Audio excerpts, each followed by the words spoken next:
Leo Murphy listened to the cheerful voices and smiled. Laughter drifted in from the slightly open window of the living room. "Holly, you remembered." What was the dean's reaction? He brought it. The fool. Tried to bribe the dean himself. "Mr. Lawrence can't be bribed. He's never done such a thing in his life." Leo smiled. The elderly man carefully took out a tray of succulent fish from the smoker and entered the house. In the spacious cozy room, his friends and relatives were gathered around a huge oval table. "Leo." A woman with neatly arranged white hair jumped up from her seat. "Set it down, Hugh, quickly." She cleared a space on the serving table. "Why did you carry such a weight by yourself?" "Dad, seriously," said a tall man in his 40s, taking the tray from Leo's hands. "Why can't you ever ask for help?" Leo smiled, surveying the living room. Loud voices, happy faces, a warm atmosphere, and a generously laid table. Everyone was reminiscing about the past, interrupting and supplementing each other. In about an hour, someone would pick up the guitar and sing an old familiar song, and the rest would gladly join in. Leo Murphy turned 70. To celebrate, their most beloved and close people gathered at their cozy country house. Former colleagues, old friends. Looking at the guests, Leo felt a pleasant warmth in his chest. What else could he wish for when Leo's life had turned out even better than he had ever dreamed? He approached his wife and hugged her. "Alicia, sit down. I'll handle the fish myself." "Oh, stop it." The woman shrugged. "It's your birthday. Birthday boy. Sit and relax. We'll take care of everything." One of the daughters-in-law, dark-haired Isabel, appeared nearby. "Dad, go mingle with the guests. We'll quickly cut the sturgeon and serve it to everyone." Leo sighed, shook his head, his eyes sparkling with happiness, and stepped away. He sat down at his place at the table and joined the debate about which of the current professors at the university was more promising. Leo had spent most of his life working at one of the most prestigious universities, so now the living room was filled with the city's best professors. "I'm telling you, Leo was the most talented out of all of us," said a huge man with a wild black beard. "I envied him so much. He came literally from the streets, skinny, but with fire in his eyes. And he set his rules, aimed to advance science." The man chuckled, and we all followed suit. Leo playfully punched his friend's shoulder. "Liam, you're lying. But don't get too cocky. You came from the streets, not me. I've been with our alma mater from the very beginning. And you were the youngest professor in our department. Well, by the time, you'd been a professor for 5 years already. Well, I'm also 10 years older than you, Liam. 10 years. The lively debate continued for some time until a knock sounded at the door.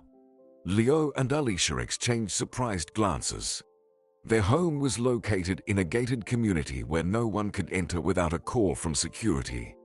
The area was locked down. "I'll go check," Leo said, stopping his wife. Slipping on his boots and grabbing his jacket, he made his way to the gate along the cleared path. Opening the gate, he glanced around. In the snow stood a tiny moped. Next to it stood a short figure in a motorcycle helmet and a yellow vest with the logo of a courier service. The stranger silently handed over a brightly wrapped box and a tablet. Leo signed and took the box. "I wonder, who's this from?" thought Leo. And how did he manage to get here on such a rickety thing? Taking the gift, Leo returned to the house. He placed the box on the mantelpiece and rejoined the guests. "So, who was it?" asked Alicia. "A courier brought a gift." Leo smiled. "I'll check it out later." The cozy gathering in the snowy mansion lasted until 2 in the morning. Loudly bidding farewell and hugging the celebrant and the hostess, the guests began to disperse. Only the Murphy spouses and Leo's assistant, Sean, remained in the house. Alicia, blinking sleepily, headed to the bathroom, while Leo decided to have a herbal tea before bed. Settling by the fireplace, Leo's gaze fell on the courier-delivered gift. Leo took the bright box and carefully unwrapped it. Inside was a smooth, dark wooden box. Lifting the lid, he was surprised. On a velvet cushion lay 2 keys. The square head had a built-in black magnet, and some numbers were engraved on the darkened shaft. Leo turned both keys, but still couldn't understand what it all meant. Lifting the cushion, he found a card at the bottom of the box. On the glossy surface were standard flowers and a calligraphic inscription, "Happy Birthday." Leo flipped the card and read the text written in clear printed letters. "Happy birthday, Mr. Poirot. Well, it's time to get to work for the good of society. You have 3 days to decipher this quest. Pack your things. You'll be working outside the house. If you fail, you'll regret it dearly. You'll lose the closest people to you, and their lives are priceless. Isn't that so?" Leo read the message several times, trying to cope with his astonishment. "Mr. Poirot, what the devil? Why would anyone even think to threaten him?" The elderly man clenched his hand, crumpling the dangerous card. Leo had experienced ups and downs in his life. Life had thrown him many difficulties, but he had never stooped to treachery. What he had achieved now was earned solely through honest means. So who he could have crossed paths. Leo was born into a simple family in the early 50s. Leo's parents worked at one of the city schools. His father was a physics teacher, and his mother was the director's secretary. The family lived in a small one-room apartment in the heart of the city. There was no bathroom in the apartment, and light rarely penetrated through the small windows near the ceiling. However, Leo loved their little cozy home and the small green courtyard overgrown with chestnut and maple trees. The school was close by. Leo's father, Bradley Murphy, had a passion for radio engineering. In the evenings, he would assemble and improve receivers in the tiny kitchen, involving his son in his hobby. From childhood, Leo showed an aptitude for mathematics and technology. So from elementary school, he set himself the goal of getting into one of the most prestigious mathematics faculties. His parents approved of their son's aspirations and tried to help him achieve his dream as much as possible. Leo's childhood and youth could be called happy. The country had almost healed the wounds left by the recent war and was striving towards a bright future. There was a spirit of peace, progress, and new achievements in the air. The youth increasingly leaned towards science. Leo eagerly disassembled and repaired old devices, occasionally bringing home all sorts of junk from the dump. His parents organized joint outings into nature, never refusing to take Leo's friends along. He remembered that time, filled with a constant sense of something joyful, good, and cheerful. And more often than not, that feeling came true. At the age of 17, after finishing school, Leo easily passed exams and became a student. It seemed that nothing else interested the young man in this life except formulas and long chains of numbers. But at the same time, Leo made many new friends among his classmates. He never refused joint gatherings or outings, but the romantic side of life seemed to be a blind spot for him. In faculties of exact sciences, there were traditionally few female students, and those few were in high demand. So the guys from the physics department often cooperated with the humanities faculties for joint activities. Leo couldn't care less about love affairs. Only the sky knows how many maiden hearts were broken because of Leo. The guy always stood out among everyone else. Tall, bright-eyed, with a slightly elongated face and a thick mop of hair. The girls couldn't take their eyes off his handsome face when Leo began to play the guitar a little falsely and hum something quietly to himself. Leo sparkled with humor, capable of initiating playful pranks or organizing spontaneous day trips to the lake. He always had many friends, but any flirtation Leo perceived as something alien. No girl could break through to his heart. Leo could turn any romantic gesture into a joke. Therefore, girls preferred only to be friends with the handsome guy, leaving hopes for love behind. Student life flew by quickly. Lectures, exams, merry gatherings in a friend's apartment, and long walks through the city at night. The final year was approaching. Ahead of the students awaited the time for defending their theses and exams. On a hot May day, The guys decided to gather and go for a walk. The cheerful company quickly noticed a group of freshmen from the art academy. Soon, the guys were getting acquainted with the girls. The young art students looked quite extravagant.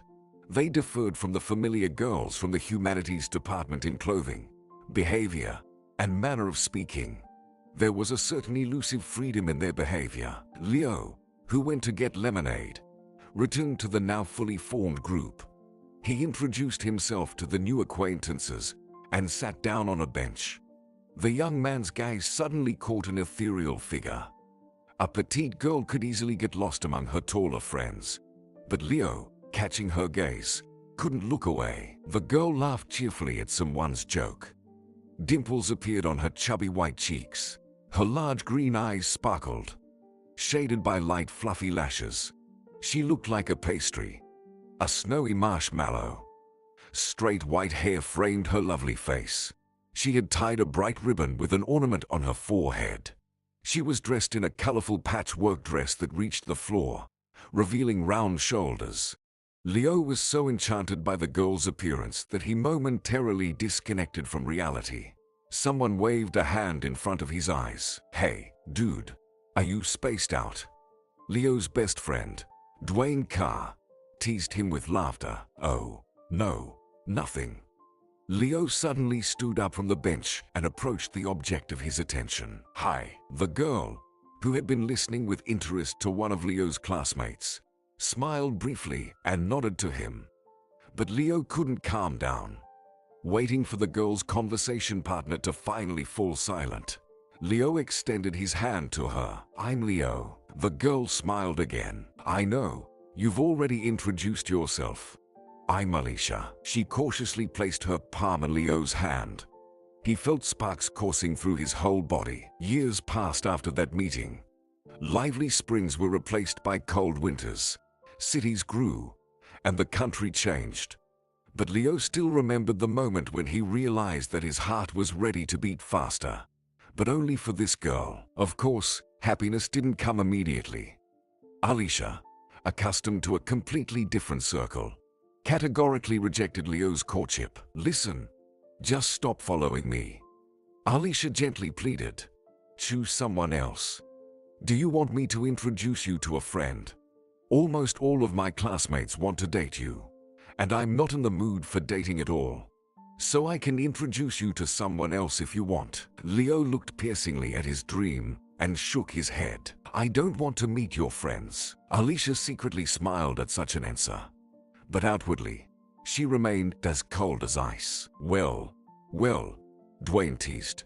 "She's such a creative personality and doesn't want to communicate with ordinary mortals." "Well, fine, isn't it? An artist. If we want, all artists' girls will be ours, right?" Leo stubbornly lowered his head and continued to awkwardly court his ALISHA. The students from the academy watched the unfolding drama and placed their bets. One fine day, Dwayne couldn't resist and ambushed the girl at the entrance to the academy. "I'm begging you on my knees," Dwayne emotionally shouted, standing on the asphalt in front of ALISHA. "Just go on a date with him, will you? He'll flunk his diploma otherwise." Yes, we mathematicians are science people, quite down to earth. But Leo, you know what? Just chat with him a bit longer, and you'll see. He's a great guy. I'm telling you, you won't find anyone like him in the whole world. I can even give you evidence, if you want. ALISHA looked surprised at Dwayne. In general, Leo and Dwayne looked alike. Both shaggy, tall, in baggy clothes, and with a slightly absent-minded look. Only Leo attracted attention with his amazing face. Dwayne, on the other hand, looked simpler, although he was also liked by girls.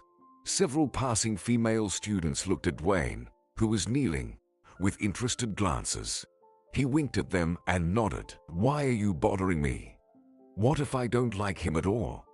I'm not obligated to date someone I don't like." Dwayne squinted. "So, you don't like him?" ALISHA suddenly blushed.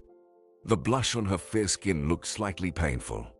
It seemed that if you touched the blushing girl, you would definitely get burned. Dwayne chuckled. "I see." "What do you see?" Leave me alone. ALISHA angrily flicked the hem of her long skirt and, lifting her nose, walked around Dwayne, right at the entrance to the academy. Feeling Dwayne's gaze on her, ALISHA embarrassingly stumbled and crashed headfirst into the door. Dwayne thought for a moment, got up from the asphalt, dusted off his pants, and, hopping, rushed to Leo. Gloomy Leo sat in the library, staring blankly at a thick book. For the 14th time, he tried to grasp the contents of the page and write something down. Leo didn't react to the noisy arrival of his friend nearby. Leo, call her again. She'll definitely agree, Dwayne suggested. Young man, the attractive librarian raised her eyebrows at Dwayne. But I'm whispering, protested the guy. Your whisper can be heard in the neighboring town. The librarian crossed her arms. Talk outside the reading room. Dwayne rolled his eyes, and Leo silently stuffed his notebooks into his bag and swiftly left. Dwayne followed suit. You're going to her, aren't you? Dwayne peeked over his friend's shoulder and received a poke in the stomach. Ouch. What are you hitting me for? I'm trying to help you. Leo abruptly stopped and looked at his friend. What do you mean you're trying? What have you done? I haven't done anything. Just check something. You know, she blushed when I mentioned you to her. Hey. Dwayne quickly backed away, raising his fists in front of his face. Don't look at me like that. And don't you dare hit me. I'm the future of science.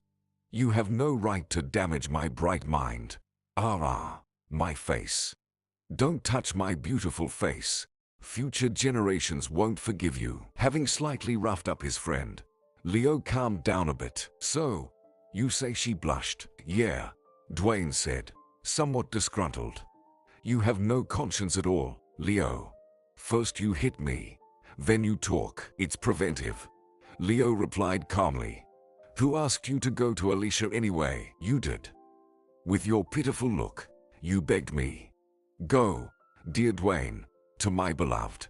While I'm looking into a book and seeing nothing, I'll never finish my diploma this way. Remembering that scuffle with his best friend, Leo always smiled bitterly.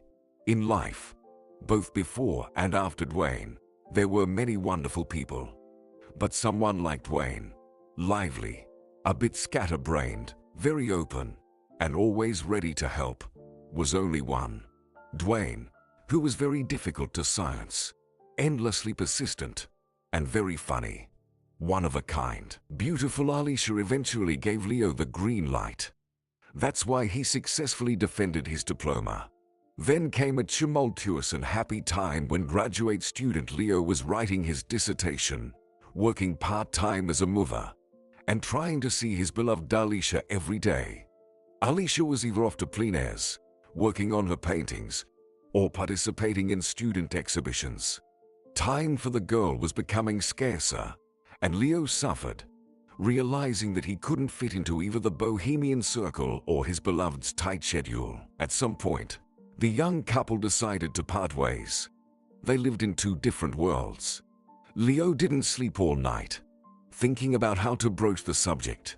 He felt that as soon as he started telling ALISHA they needed to break up, frogs would immediately start leaping out of his mouth. How could you say such a thing to someone you loved to the point of trembling knees? But Leo understood that things couldn't go on like this. He didn't want to suffer himself and burden ALISHA. Finally, after a long break, they met.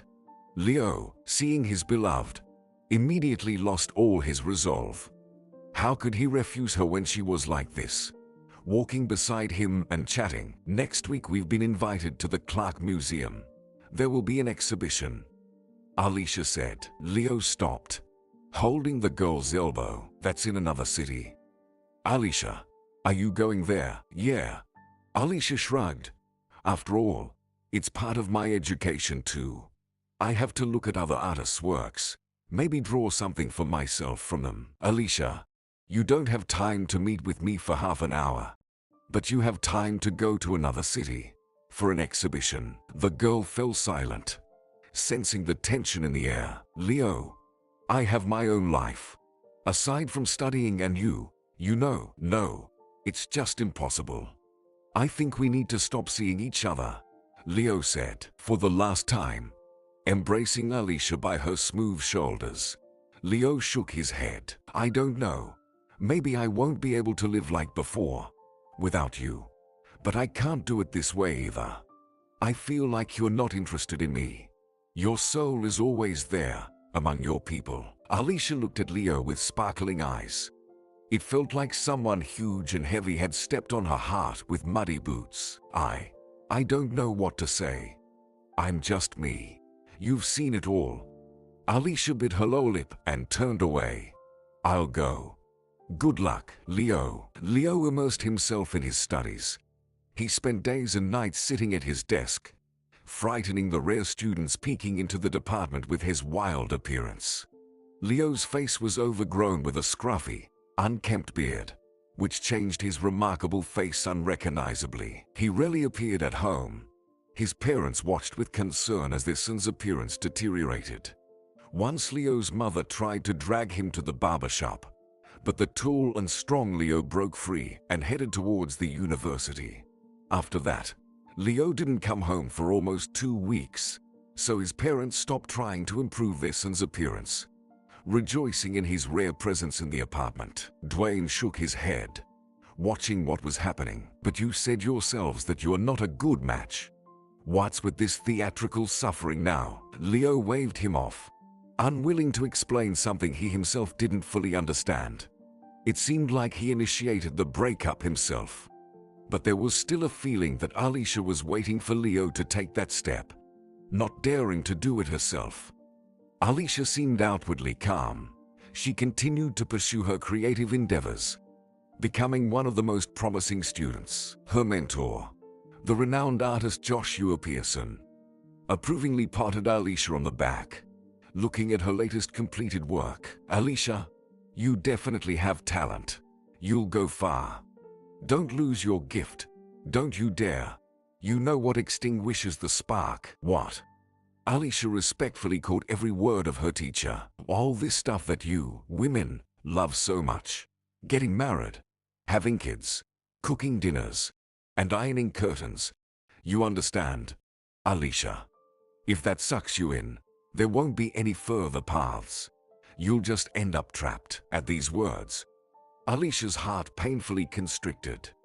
Of course, she wanted to paint. She dreamed of her art. But couldn't you be both an artist, a wife, and a mother? The girl wasn't sure she was ready to give up such an important part of life. However, she didn't argue with her mentor. I'll just work my own path. The girl stubbornly fought and immersed herself in her work with renewed vigor. Several months had passed. ALISHA thought that this time was enough to forget about the failed romance with Leo. But it wasn't the case. With everyone who courted her, the girl saw discrepancies. She compared each one to Leo, and no one could measure up to the standard set by him. One guy seemed not handsome enough to her, because Leo had a stunning face and figure. Another guy didn't shine with intellect, but Leo was a genius.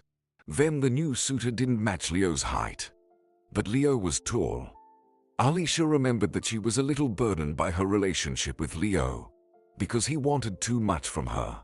Time, attention, a serious approach, and it seemed like she didn't mind breaking up. But now all this seemed so silly. I mean, she broke up with such a wonderful guy just because he wanted to see her more often. Damn it, ALISHA thought, returning to the dorm after another gathering. Why did he get stuck in my head like that? On one of the benches in the snowy square she was passing through, there was a hunched figure. ALISHA glanced at the person and her heart sank. Leo, the girl thought. The person on the bench didn't look like Leo.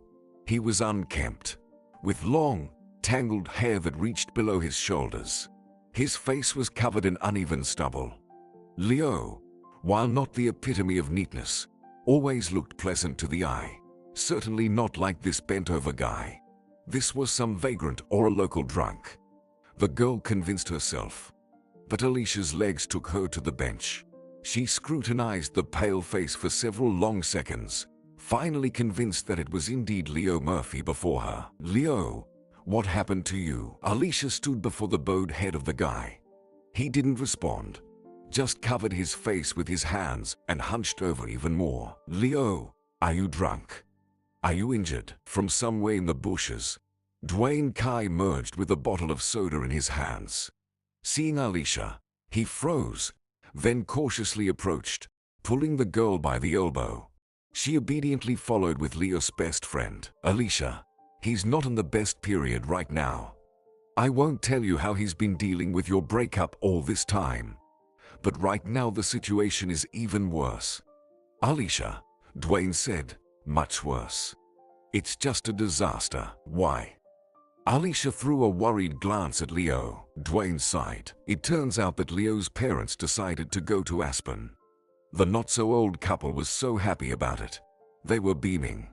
They had long been concerned about their son's behavior, who looked gloomy and rarely showed up at home, only to change clothes. The joint trip seemed to be a breath of fresh air for them. Leo's parents would be able to distract themselves from their routine work and worries about their son. The spouses were pucking, infecting even the gloomy Leo with their enthusiasm. He perked up a bit, looking at his suddenly rejuvenated and hugging parents. The vacation dates coincided with the winter break at the school where both spouses worked. After packing their belongings and giving valuable instructions to their son, Leo's parents went on vacation. Both Leo's mother and father were people of their time. They were passionate about sports. Both excelled at skiing, and in their youth, they went on several challenging mountain hikes. Now they were heading to celebrate New Year's surrounded by majestic mountains. They planned to ski down snowy slopes and, of course, reminisce about their youth. Who could have guessed that it would all end in tragedy? They and several others got caught in a mountain trap and were buried under an avalanche. The holiday turned into a disaster. Leo simply couldn't believe that his kind, wise, cheerful parents were no more. The tragedy was compounded by the fact that rescuers spent a long time searching for the deceased, scattered under tons of snow. Leo could consider himself lucky because his parents were eventually found and sent home, and he was able to accompany his loved ones on their final journey. He hasn't been eating or drinking normally for several days now. Dwayne shook a bottle in front of Alicia. I want to try to feed him while he's weak, because he usually fights it off. The funerals drained the remaining strength from the young man. So now Leo was in a strange stupor, in a state between reality and delirium. Leo heard Alicia and Dwayne's voices but couldn't understand if it was happening in reality. He felt someone pulling him by the hand, leading him somewhere, shouldering the burden. After some time, Leo realized he was lying on something soft, caught the scent of his mother's favorite perfume, and the faint smell of soldering, which was always present in their small apartment. Leo sank into darkness. When he opened his eyes, he saw the familiar ceiling above him. The air was filled with the scent of food, and soft classical music played from a small radio. Leo rubbed his face and got up. For a moment, it seemed to him that everything that had happened recently was just a terrible dream, and that his mother would appear any moment now, calling him and his father for dinner. But his gaze quickly caught onto the joint photograph of his parents that Leo hung on the wall after their funeral. Yes, all this had indeed happened, and he was completely alone in this world. Muffled voices came from the kitchen. Leo quickly washed his face. Then he followed the sound of conversation. In the tiny kitchen, Dwayne was grabbing pieces of potato directly from the pot. Alicia stood nearby, looking displeased. Dwayne, get your hands off. Let me cook in peace. Get out of here, she said. Leo blinked a few times. What are you doing here? He stared at Alicia as if he had seen a ghost. The girl turned around and froze in embarrassment. Indeed, why was she here? They had long since broken up. Alicia herself was the reason for their failed relationship. Then what was her presence here for? Brother, go to your room. We'll bring everything in now. We'll eat and discuss everything, Dwayne said. Leo lingered at the doorway for a moment, then turned around and left. And Dwayne breathed a sigh of relief. At least now his friend looked a little more alive than he had in the past few days. In the middle of the table on a round stand stood a large pot emitting a tantalizing aroma. Next to it on a plate were pieces of fried bacon and bread. "Come on, eat." Dwayne pushed the plate closer to Leo. "You haven't eaten for several days. Eat, I say, brother." Leo suddenly felt his mouth watering. He grabbed a fork and started eating greedily, avoiding looking at ALISHA. After satisfying his hunger, Leo leaned back in his chair. By that time, Dwayne had quietly left the apartment, leaving Leo and ALISHA alone. "Why did you come?" Leo asked again. "Because you are not doing well," the girl simply replied. "Well, I'll manage somehow." Leo stubbornly shook his head. "I know." ALISHA rested her cheek on her hand. "I know you'll manage, but you don't have to do it alone." "Leo." ALISHA seamlessly and calmly re-entered Leo's life as if it were the only right thing to do. ALISHA moved her things from the dormitory and settled into the run-down apartment with Leo. A month later, the young couple got married. Dwayne, as the groom's friend, got so drunk at the wedding that the newlyweds had to lay him on the floor in their tiny apartment on their wedding night. Previously, ALISHA thought that Leo would hinder her creativity, restrain her impulses, and that their relationship would restrict her artistic endeavors. But it turned out that when you live next to your loved one, everything happens exactly the opposite. ALISHA's work gained a new depth previously inaccessible to her. Her mentor was amazed at the progress of his pupil. "ALISHA, you're blossoming before my eyes," Pearson approvingly said. "Are you in love? Being in love is good. It's wonderful. Just remember, ALISHA, what I told you. I got married." ALISHA replied with a soft smile.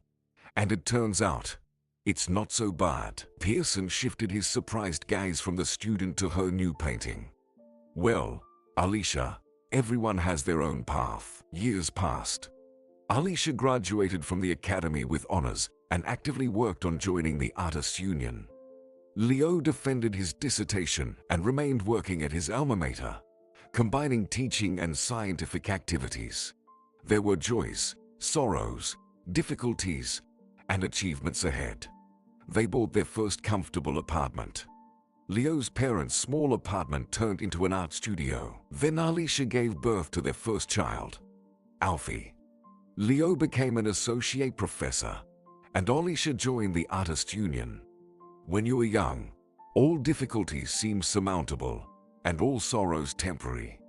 But there are events that are irreversible and dreadful. When Leo turned 34, they already had 2 children, the eldest Alfie and the younger Ollie. ALISHA was pregnant for the 3rd time. "Let's stop here," his wife said. "After all, I have to think about work." Leo nodded in agreement. He was glad that his headstrong ALISHA had agreed to have 3 children at all. Folk omens pointed to the fact that this time they would have a girl. So, it really might be a good place to stop. And then came that cursed business trip that deprived Leo of a very important person in his life. Leo shook his head, pushing away painful memories. He once again held 2 strange keys in his hands. Now, at the age of 70, when he should be enjoying a well-deserved peaceful golden period of life, someone appears who wants to harm his loved ones. And he cannot allow that. He just can't. The children have long been living their own lives. Leo and ALISHA have 4 grandsons and 3 granddaughters. Can they afford to let some mysterious villain intrude into their family? The man quickly typed out messages on his phone. After a few minutes, his assistant Sean quietly appeared in the living room. Leo briefly explained the situation and handed the box he received from the ominous stranger to his assistant. Sean Newman entered the Murphy family's life about 5 years ago. By that time, Leo had already retired from teaching and immersed himself fully in a new passion. Leo, a mathematician, could never have imagined that he would radically change his field of work one day. It all started on his 62nd birthday. The Murphys had their own tradition for about 10 years before that. A little game of daring. Every birthday, ALISHA challenged Leo. Over the years, They had flown in a hot air balloon, parachuted, gone to the sea, and done many other exciting things. Each time, ALISHA came up with something new, and now Leo was eagerly awaiting what his wife would propose. Returning home after classes, Leo eagerly entered the living room. In the middle of the round table was a fairly large gift box. "Well, are you ready?" ALISHA approached her husband from behind and hugged him. "Ready," Leo said joyfully, rubbing his hands, approaching the table. "What's in there?" "Well, take a look." She smiled. Leo didn't hesitate and opened the box. Inside was a heavy vintage typewriter. "Write a book for me." ALISHA laughed. "This is my challenge to you. Daring enough. Me? Write a book?" Leo glanced at the bulky typewriter on the table. "But, dear, I'm a mathematician." "Exactly. You've been stuck in your science. I think it's time to try something new. You'll write the book, and I'll take care of getting it published. Or is it still not daring enough?" Leo then pressed a few tight buttons on the typewriter with a loud clack. "My dear, but who uses these nowadays? We have computers," he said. "It's just a symbol. You don't have to type on it at all." ALISHA sat down on the couch. "I'm just really curious about what you'll write." This challenge marked the beginning of it all. Leo approached the task with utmost seriousness. After all, he had never once declined his wife's challenges and had always accepted them.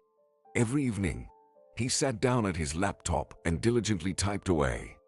The typewriter proudly stood on a special round table in his office, symbolizing a new endeavor. ALISHA circled around her husband, trying to peek over his shoulder. "Just bear with me a little." Leo gently pushed his wife away. "You'll see everything when I'm done." Finally, 10 months later, Leo handed his wife a thick stack of pages bound in a plastic cover. For 2 consecutive days, ALISHA read her husband's creation almost non-stop, and when she finished, she approached Leo and hugged him. "You know, you're absolutely unbearable." "Why?" Leo was surprised. ALISHA nodded towards the manuscript lying on the table. "Because for so many years, you've hidden your talent from me, Leo. This is absolutely amazing. A real captivating detective story. Seriously." Leo rubbed his nose. "Well, don't exaggerate, ALISHA. I really mean it, darling. When I said I'd take care of publishing, I planned to just order 1 copy of your book at the printing press. But now I think we should send your manuscript to a publishing house. It's truly very talented." At first, Leo didn't want to seriously consider writing. But really, what harm could it do for a mathematics professor? Nevertheless, ALISHA sent the book to one of the publishing houses, and soon they received a response. Leo was offered to publish his work, and they even suggested signing a contract for the next book. The professor hesitated. ALISHA insisted. In the end, a representative from the publishing house came directly to the Murphy family's home. He calmly explained to the shocked Leo that he was missing out on a gift given to him, and that the professor needed to understand for himself whether writing brought him pleasure. And if so, why would he refuse? Leo thought about it and concluded that yes, he did enjoy creating text, and he didn't even understand how it happened. But soon he was already writing another detective novel. Moreover, this occupation so captivated him that Leo began to consider finally leaving his teaching job and immersing himself entirely in this new endeavor.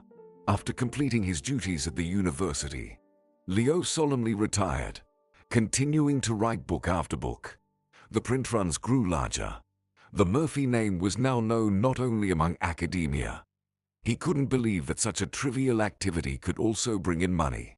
However, the children and friends supported the former professor in his endeavor. Thus, by the age of 65, Leo Murphy became a best-selling author. It was then that ALISHA suggested hiring an assistant. The thing was, since Leo specialized in detective stories, he had to study quite a lot of materials in various fields to make the narrative sound plausible. Sometimes the information from the internet wasn't enough. so he had to go and study some aspects firsthand. ALISHA worried when he went to remote places to learn something new on his own. That's why Leo's wife insisted on hiring an assistant. Sean was still under 30 at the time. He had worked in the police force for a while, but unfortunately had to resign due to unfortunate circumstances. It wasn't because Sean suffered a serious injury or injured someone else. It was just that the young and promising officer, who aspired to climb the ranks, didn't sit well with someone higher up in the chain of command. So, Sean constantly received backlash from his superiors. Deciding he didn't want to tolerate it anymore and didn't have the strength to fight back, Sean resigned. He was in the midst of searching for a new opportunity when an acquaintance recommended him as an assistant to a detective fiction writer. Sean and the Murphy family immediately hit it off. The assistant eagerly explored new areas alongside his boss. He was tasked with ensuring Leo's safety and assisting him with any professional matters. Moreover, Sean enjoyed living in the mansion and embracing nature. Moving from his small apartment, Sean breathed a sigh of relief. The young man didn't have a fiancée or even a girlfriend yet. Short romantic flings quickly fizzled out. So, Sean wasn't concerned about living in the same house as two elderly people. Reading the threatening postcard, Sean frowned. "All right, Leo. We need to contact the police. Even if this is someone's sick joke, we can't take any risks." "Exactly." Leo slammed his fist on the armrest of the chair. "We can't take any risks. I have a wife, children, and grandchildren. I have to sort this out myself. You stay and keep an eye on the house and ALISHA. Furthermore, we need to hire security for my children's families." "And I—" No, Leo," Sean interrupted. "Hiring security is a good idea, of course, but you won't be dealing with this culprit alone." The men argued quietly for a while. In the end, Leo had to concede. Sean quickly called his friend, the owner of a security company, and arranged protection for all the members of the writer's family. "All right, what's next?" Leo looked at the strange keys again. "Let's say, these numbers. Obviously, they're coordinates." "Well, yes," Sean nodded. "Let's start by checking where they'll lead us." The man brought a laptop and quickly entered the numbers from the key.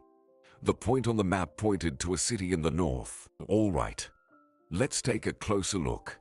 Sean scrolled the mouse wheel. "Here, there's a building. The Fox's Den Hotel. That's where we need to go." "Apparently." Leo nodded. "Well, Sean, book the tickets." Early in the morning, ALISHA was surprised to find her husband parking a suitcase. "Where are you going?" The woman squinted. "I don't recall you having any plans." "Well, they came up," Leo evasively replied. "I need to go somewhere. It's about the new book. Nothing major." ALISHA shot her husband a penetrating look. "So, all of a sudden, there's a need to go somewhere. Leo, what's going on?" The woman, hearing the commotion, peeked out the window. "And who are those men in black in our yard?" "Tell me." "Well, that's security." Leo hesitated. "The situation, you know, is unsettled. I'm afraid to leave you alone." ALISHA flared up. "What? You used to leave me alone before, and now suddenly you hired security. Quickly tell me what happened." "Ha, darling." Leo kissed his wife's cheek. "I'll explain everything later, but there's no time now. Just trust me. There's nothing to worry about. I've got to go. My flight leaves in 3 hours. I going." Grabbing his suitcase, Leo shamefully fled the marital bedroom, leaving ALISHA outraged. Flopping into the car seat, Leo waved to Sean, who was behind the wheel. "Faster, faster. Let's go." The assistant started the engine and pulled away, glancing sideways at his boss. "Are you running away from your wife?" "What nonsense." Leo turned to the window. "We're just running late." Safely reaching their destination, the men exited the airport building and hailed a taxi, instructing the driver to take them to the Fox's Den Hotel. The building, resembling a large cottage, was surrounded by snow-covered pine trees, with frosty air around and a piercingly blue sky completing the fairy tale scene. Leo got out of the taxi and looked around. The hotel grounds were very spacious. In the distance, individual cottages built in the same style as the main building were visible. It's a shame we're brought here under such circumstances. I wish ALISHA could see this beauty. Leo sighed. Well, once we deal with the threats, you can bring your wife here. Sean nodded approvingly. He also liked the view. After walking along the cleared path paved with wooden stones, the men entered the building. Inside, it smelled of resin, herbs, and wood shavings. At the end of a small cozy lobby was the reception desk. Hello. We need 2 rooms. Good afternoon. The friendly middle-aged woman smiled at the guests. Did you have a reservation? Yes, we did. Sean calmly replied and gave the booking number. Leo looked approvingly at the man. Hiring such a competent employee was indeed a wise decision. After settling into their rooms, the men met at the restaurant on the hotel's ground floor. Ordering food, they began discussing their next steps. So, Leo, if the sender of the package lured you here, he must show up, Sean said confidently. The note said I only have 3 days. Leo nervously twirled the fork in his fingers. And the first day is already coming to an end, and I'm feeling very uneasy. The young man gazed thoughtfully out of the window, where the bright white snow sparkled in the lamplight. Occasionally, small snowflakes fell from the sky, softly settling into the fluffy drifts. The restaurant was warm and cozy, with a crackling fire in the large fireplace and soft, pleasant music playing. The atmosphere was conducive to peace and tranquility. However, circumstances prevented them from fully enjoying the moment. Leo, have you ever been to this city? Sean asked. Leo squinted in response, recalling, yes, I've been here. It wasn't the most pleasant trip, I'll tell you that. My best friend died during a business trip. Sean lowered his eyes. Oh, I'm sorry, Leo. I didn't mean to bring up something so heavy. I just don't understand why they sent you here specifically. There must be something related to this place. Please, tell me more about why you came here and when. The waitress approached the table and smilingly set plates in front of the men. Leo absent-mindedly stirred his soup with a spoon and began his story. In general, it was a routine business trip, one of many conferences he had to attend.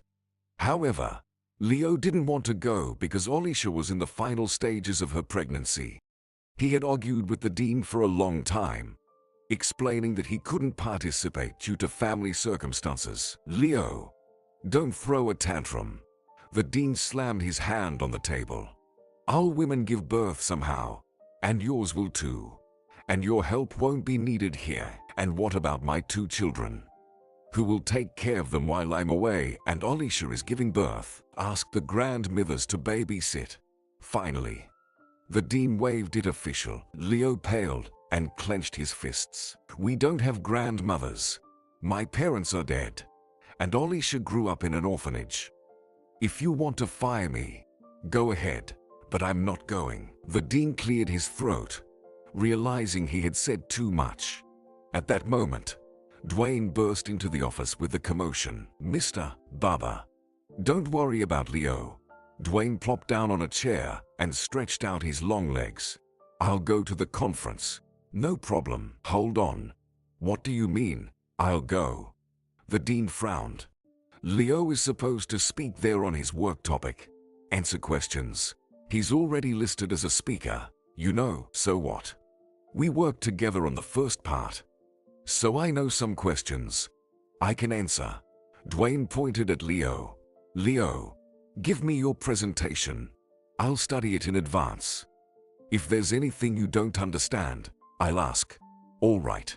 Dwayne then turned to the dean. Mr. Barber, leave the young father alone. And why am I listed as a conference participant if I wasn't even informed? Leo asked. That's not right. You're making these decisions as if any employee can just take off to the north. Mr. Barber, just look at this manual. He's about to explode with indignation.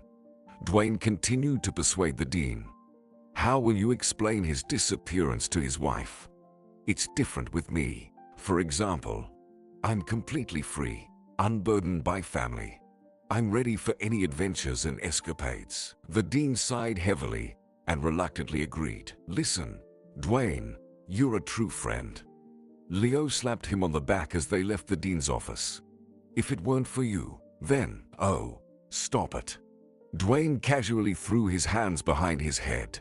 Walking down the corridor, I'll go, have some fun, soak up the northern romance. At the appointed time, Dwayne Carr boarded the train and headed to that northern city for the conference.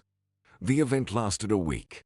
After his presentation, the mathematician happily called Leo to report that everything went well. I still have some business here, Dwayne said mysteriously. I met someone. I think this is it. The real thing. I'll tell you all about it later. Honestly, Dwayne, who did you meet? What's with the secrets? Did you answer the questions okay there? Did anyone ask why you were speaking and not me? Leo inquired. Hey, the connection is bad. There's some clicking and buzzing. Dwayne replied. I can't hear anything. Leo, I'll be back soon, and we'll talk. Don't worry, everything's fine. This was Leo and Dwayne's final conversation. 2 days later, the conference participants went fishing. Then Leo received dreadful news. His best friend drowned. Dwayne's body was never found, and Leo blamed himself for the rest of his life. If only he hadn't refused to go on the business trip, Dwayne would still be alive. Anyway, I didn't come right away when I found out. Leo sighed heavily, concluding his story. ALISHA was actually in the hospital at the time. She went into labor early. Our Violet arrived in the 8th month. When ALISHA was discharged, seeing my condition, she suggested going to that city. I came. I walked on the shore where the ill-fated fishing took place.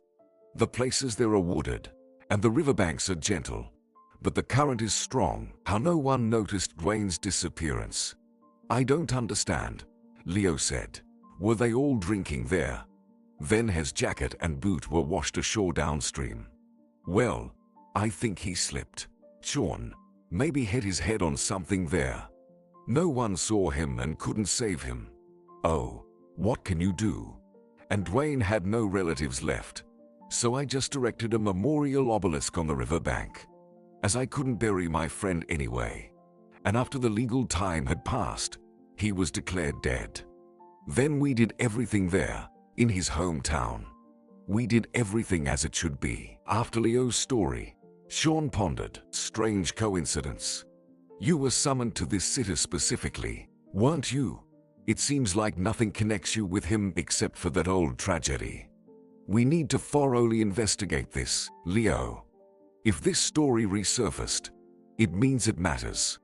In any case, one of the keys had coordinates to this hotel, so we need to find the right lock. Leo then pulled out the key. Both men examined it for a while. It's antique, Sean said, and small in size.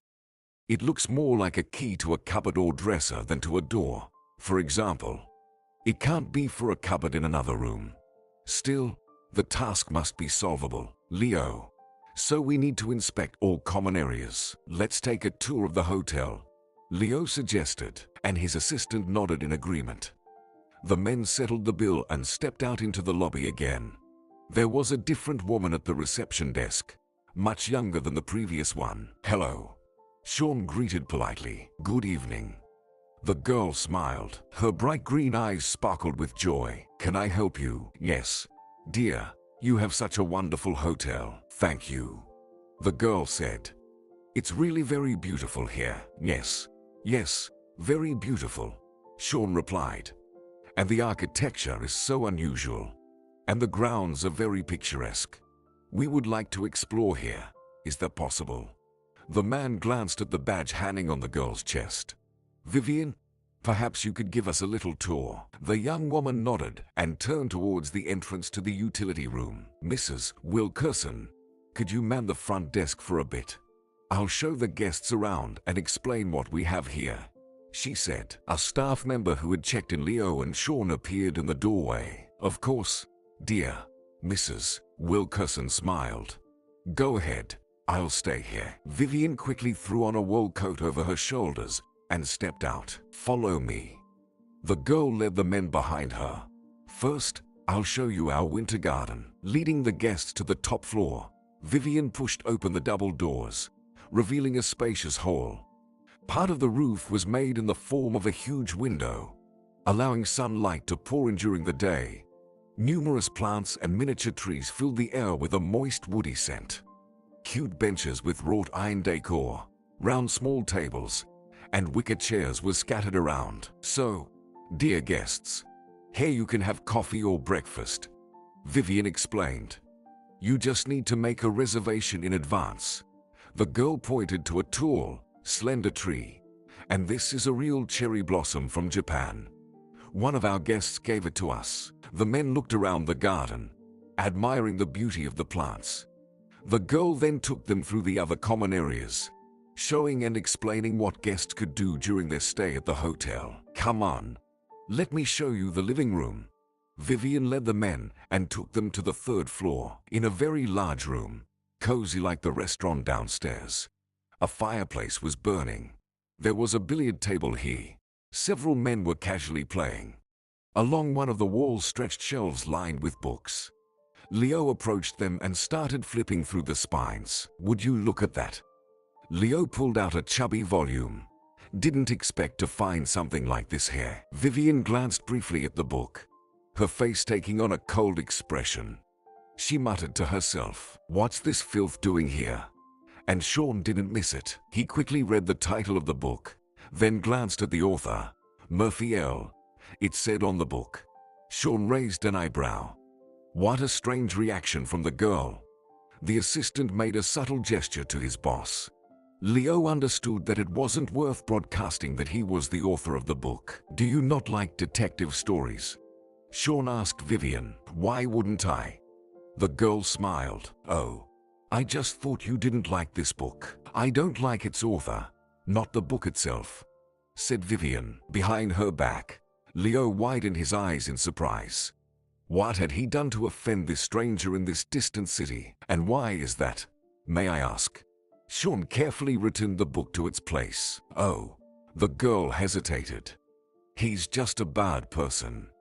But it's not important. In Vivian's pocket, her mobile phone rang.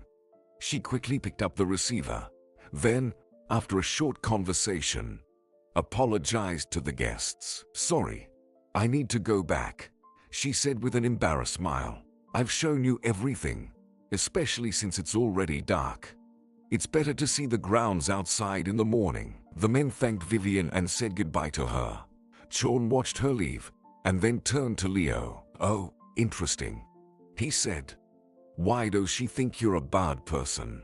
Boss, you're not hiding anything from me, are you? Stop it. Leo waved his hand. Of course, I'm not hiding anything. I was in this city 100 years ago, hardly interacted with anyone, and certainly couldn't have offended this girl in any way. I don't think she was even born then. Boss, listen, let's check your key. Sean took the key with the cutout numbers from Leo and began inserting it into numerous keyholes one by one. Finally, there was a click. Carefully, the man pulled out a drawer. Leo came closer. Inside lay a simple cardboard box the size of a cigarette pack. Sean cautiously took out the box and looked up at Leo. So, let's return to your room. And Leo nodded. Seated at the coffee table, the men silently looked at each other. Both felt some unease. Finally, Sean slowly opened the box. Inside was a rolled-up piece of paper. Underneath it lay a simple amber brooch in the shape of a grape cluster. Leo took the sheet from his assistant and unfolded it. Congratulations, Sherlock. You found the first clue. Look at this thing. Doesn't it remind you of anything? Does your conscience bother you anywhere? I'm giving you a chance. If you don't correct it, at least try to redeem your sin a little. Use the second key where your game began. Many years ago, Leo read the strange note aloud several times. The brooch did seem familiar to him, but he couldn't quite grasp the fleeting memory. Where had he seen it? Meanwhile, Sean was puzzled. So, what's with this set of words? I don't understand. What sin is being referred to? Boss, if you are hiding something from me, I'm not hiding anything, Leo said. Let me think. I definitely saw this brooch somewhere. But where? Leo closed his eyes, trying to remember. Meanwhile, Sean examined the jewelry in his hands. It's clearly not valuable, just an ordinary amber brooch. Looks like typical costume jewelry. Where do they mainly mine amber in New Jersey? New Jersey. Yes, Leo mumbled without opening his eyes. And Dwayne Carr was born there. Leo suddenly jumped up. Sean, exactly. Did you remember something? Sean stared at his boss. Yes, yes, yes. It's the brooch. He snatched it from his assistant's hands. It's this one. Before Leo's mind's eye flashed memories. He had seen it 5 or 6 times. Dwayne always carried it with him, pinned to the inside of his sleeve. It was his talisman, the only thing Dwayne inherited from his mother, who died of peritonitis when he was 10 years old. After that, little Dwayne wandered among distant relatives, eventually ending up in an orphanage. The talented guy managed to get into a good college, successfully graduated, and pursued a career in science. And he came here, to this city, to a conference many years ago. Dwayne Carr. He didn't show this brooch to anyone in particular, but it was always with him. And I, as his best friend, knew its significance.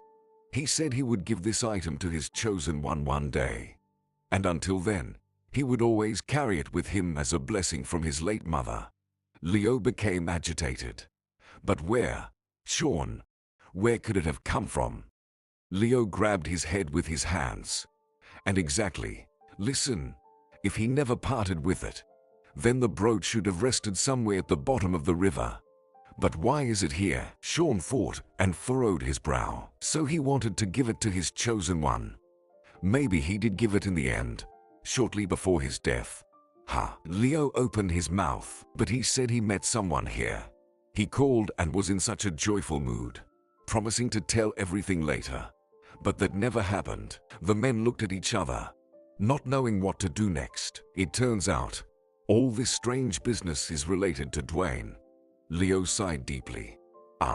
But since his death, Sean, it's been 35, almost 36 years. Why now? And what could all this mean? I can't find. Sean ran his hand through his hair. You know, I was puzzled by that girl's reaction, Vivian, when she saw your book, boss. Remember, she said you were not a good person. Perhaps it's worth looking into. I'll go try to chat with her. The man jumped to his feet and left the room. Leo remained sitting in the armchair, feeling utterly drained. He was 70 years old. He had lived a long, interesting life. In general, he planned to enjoy at least another 10 years of well-deserved rest, surrounded by a loving family and, of course, friends. But now Leo felt completely devastated. The forgotten past suddenly burst open with a crash and intruded into his cozy everyday world. The sense of guilt, dulled over the years, pierced the elderly man's heart again like a sharp knife. How did Dwayne spend these last days? Whom did he meet? Whom did he leave his mother's legacy to? Leo suddenly groaned painfully. He felt the pain of losing his friend again. Moreover, now that he knew how full and rich life could be, the thought that Dwayne died without experiencing much, very much, pierced him even more sharply. Leo remembered the intense emotions he experienced when his children were born. How wonderful were the evenings spent with his beloved woman. How pleasant and joyful it was to watch the growing children. The children became more independent, flew out of the parental nest, started their own families. Leo felt again the pleasant excitement he had when his eldest son announced that he would have a grandchild. A grandchild. And all this Dwayne could no longer experience, understand, or feel. Sean returned to the room. Well, Vivian will only be available tomorrow morning. The assistant disappointedly announced, "Boss, let's get some sleep." Ha! And still, what did he mean when he wrote where he started his game many years ago? Leo muttered, Boss, tomorrow, everything's tomorrow." Sean was adamant. "Go to bed. If you give yourself a heart attack, your wife will kill me. Understand?" Leo sighed and went to prepare for sleep. The next morning, Sean, without visiting his boss, went down to the reception desk. Vivian was not there yet, so the man settled into a comfortable chair in the lobby, lazily watching the people passing by. After about 20 minutes, a man in a business suit entered the lobby. He approached the reception desk and asked something to the administrator. She answered and turned the screen of her laptop to him. Interesting. Probably someone from the hotel management, Sean thought. At that moment, Vivian entered the hotel. Seeing the man at the front desk, she almost skipped over to him and hugged him. And he patted the girl on the head and exchanged a few words with her. Then, smiling, the man left. Sean approached Vivian, who was just taking off her airy white coat. "Hello." He greeted the girl. "Good morning." Vivian responded. "How are you finding it here? Will you go see the grounds today?" "Yes, of course we will," said Sean. "Are you working today too?" "No, I have a day off, but I need to quickly send some documents, so I came in," Vivian explained. "What do you think about having lunch together?" Sean asked, pausing for her response. Vivian's gaze cooled. "So you're here for a no-strings-attached romance?" No, not at all." The man was calm. "I just wanted to ask you something. I'm not the type to start intrigues, believe me." The girl still looked wary. "And what do you want to ask then?" "Well, you see, it's a bit delicate. I really don't intend to bother you, even though you're a very attractive girl. Especially since I can see very well that I'm not of interest to you." Sean chuckled. "And you've just hugged another man. Would I dare flirt so shamelessly with a woman who's already in a relationship?" "Well," Vivian hesitated. "Okay, then, let's meet here at 1 o'clock. Do you want to have lunch at our restaurant?" "I'd rather not. You work here. It wouldn't be very convenient. I suggest we go somewhere in the city." "Well, okay." Vivian nodded. "See you." Leo had just woken up. The elderly man called his wife. "ALISHA, are you okay there?" Leo asked, his heart pounding. "I'm fine. But what about you?" ALISHA's voice carried a stern tone.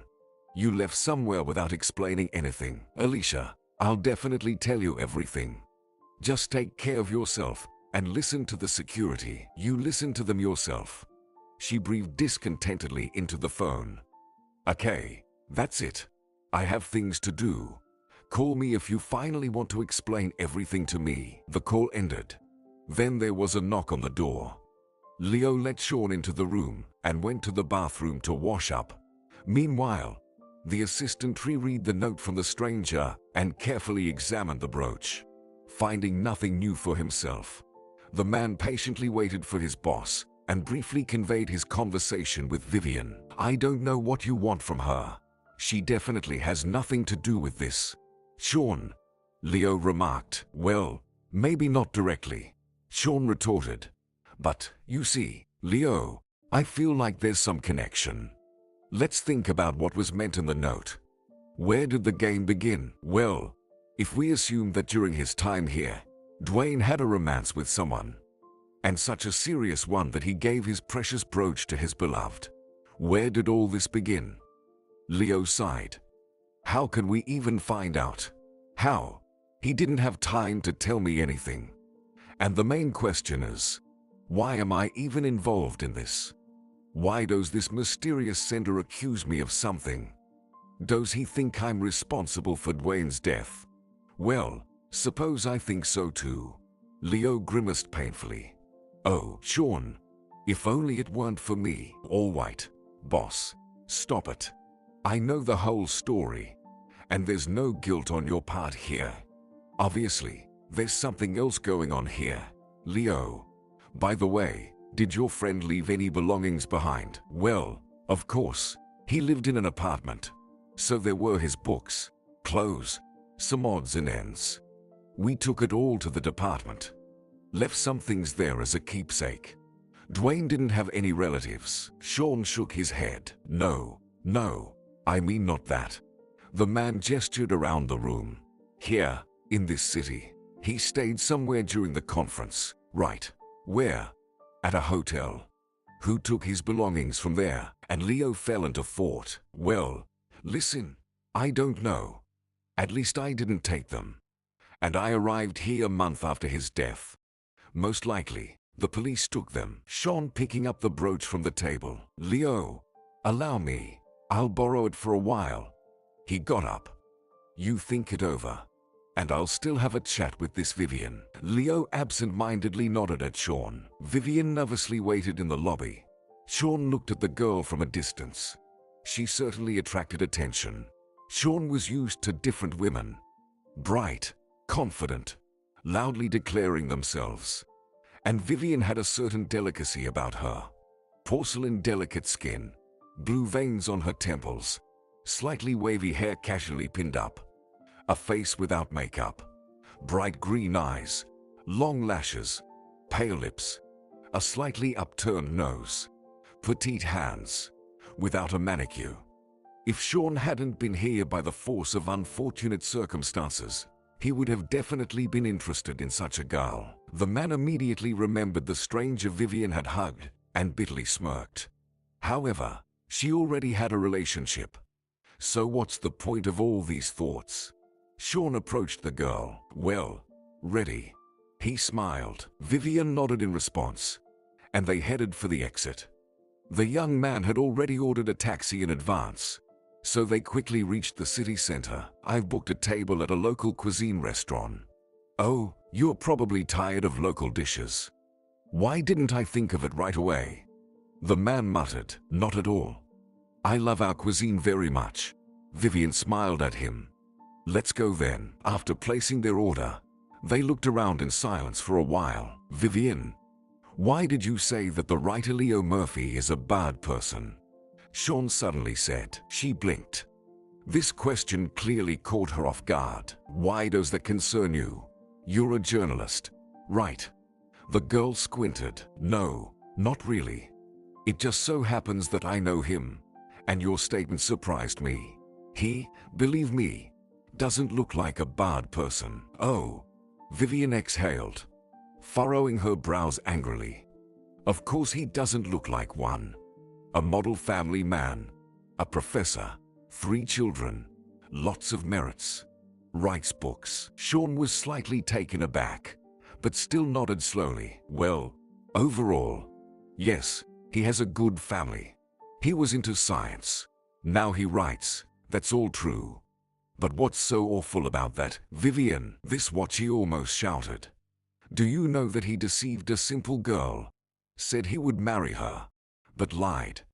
He was already married at that time, and he already had children.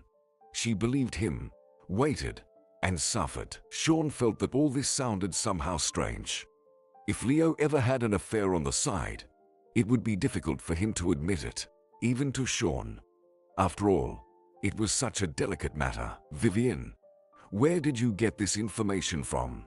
And are you sure about it? The girl took a sharp sip from her glass and placed it on the table with a bang. I'm sure because this girl is my mother, and she wouldn't make this up.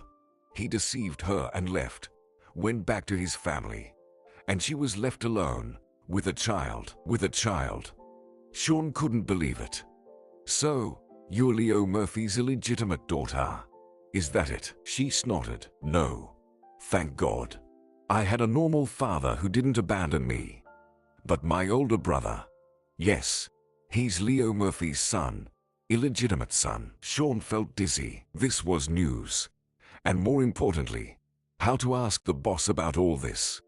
It's hard to wrap his head around the idea that Leo could cheat on his beloved ALISHA. So, did your mom tell you? She didn't tell me anything, Vivian said.